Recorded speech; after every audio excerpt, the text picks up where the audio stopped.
How to uninstall Zenless Zone Zero application on your PC.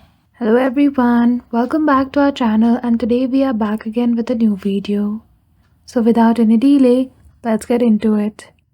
For that, first you need to go to your Start menu and search for Control Panel. So click on the magnifying glass at the taskbar and write Control Panel.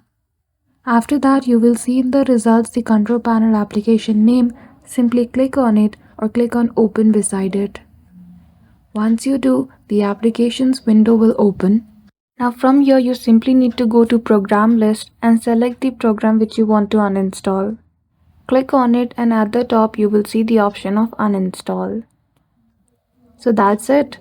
Once you uninstall any application from Control Panel, they won't appear in your device again. So I hope you found this video helpful. If you did, don't forget to give it a thumbs up and subscribe to our channel for such tutorial. Thank you for watching till the end.